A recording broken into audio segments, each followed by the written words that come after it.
தமிழ்நாட்டையே உலுக்கிய நீதிபதியின் பரபரப்பு தீர்ப்பு.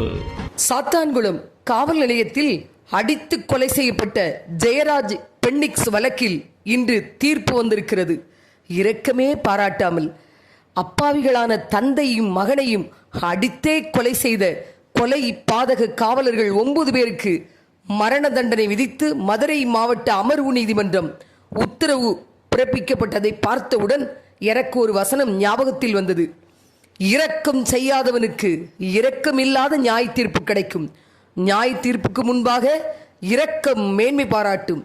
இப்படி எல்லா நீதியையும் நிறைவேற்றுவது ஏற்றதாயிருக்கிறது.